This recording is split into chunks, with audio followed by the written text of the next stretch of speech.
A to bude jako co? A kde? Přece takový festival s výstavou loutek a loutkohrádkami. V městské galerii a divadelním sále základní umělecké školy na Prostějovském zámku. No, to jsem teda moc zvědavej, co kujete za pikle.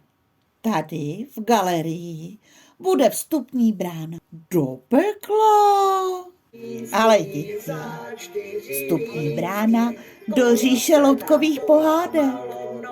Nazdárek, kašpárek, hurá do pohádek. To jo, to si nechám líbit. S kým jiným než s kašpárkem do pohádek. Víš ty vůbec, jak se staví loutková pohádka? Jasně, vždycky se mnou a v hlavní roli. Vždycky ne. Tady děti uvidí mnohem víc, než jenom tebe.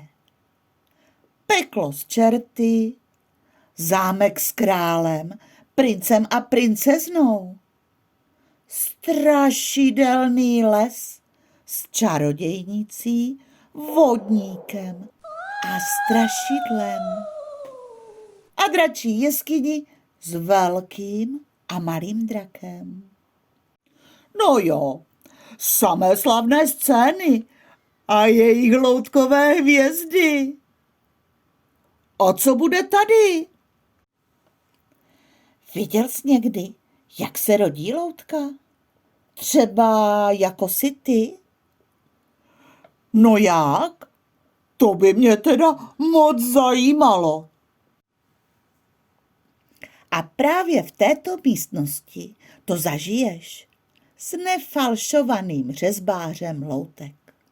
Au, to do mě bude řezat před dětmi.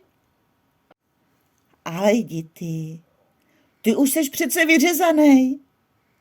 Ukáže nám, jak se rodí loutka od kusu dřeva až po živého dřeváčka. Aha, jsem se skoro lek, že mu budu muset stát modelem. Tak už teda pojď, ty modele, do poslední místnosti. Tady čtu youtubeři minulosti. Co to jako je? Já znám jen ty dnešní. Zachy, Fízy, Tary. No, ony ty loutky v malých divadelkách, které tady uvidíš, v minulosti vlastně taky bavili spoustu dětí. Akorát je nemohli lajkovat. To už se fakt těším, jak tady visím. Hou, hou, hou, hou.